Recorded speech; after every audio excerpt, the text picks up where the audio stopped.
Hello, good morning. Ito lang pa lang po yung muli ko medyo maliit pa siya. Hindi ko alam kung makita sa video. Yan o. Medyo malabo lang kasi nilakasan ko yung ano niya. Yung kalalakas ko lang kasi ng ano niya, yung aerator. Pero pwede ito siya walang oxygen, aerator. Yan pa lang hindi pa ganong malaki.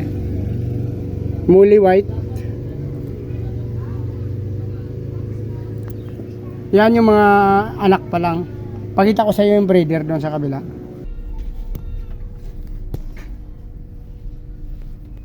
Ito yung aking mga breeder, Molly White, yan o.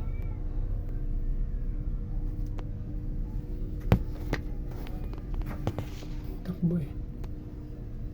Yan.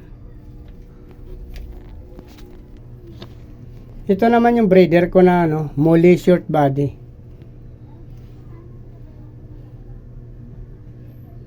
Kulay red. May mga anak na rin yan, maliliit pa eh.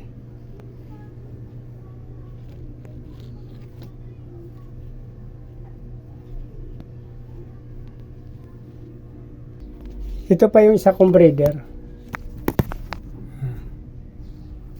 Sorry, nagtatago. Ito yung mga future breeder ko na muli din.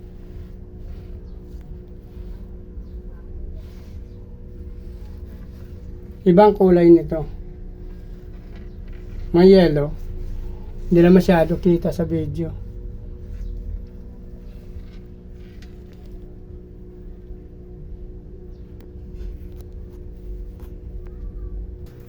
Ito balloon muli black.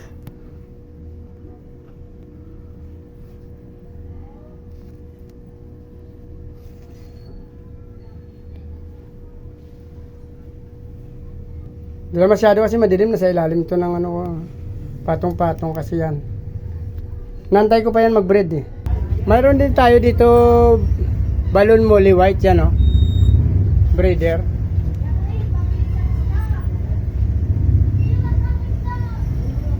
Ito wala pang anak to. Abang-abang na lang kayo. Ipopost ko na lang pag mayroon na. Yan.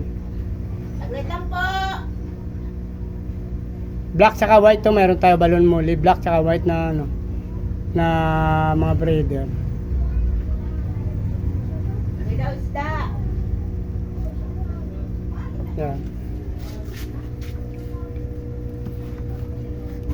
Ito mga feeder, hindi din to, kaso maliliit pa. Ito yung mga feeder na pag lumalaki yung tenga nila lumalaki. Ito, ganito yun siya paglaki. Yan.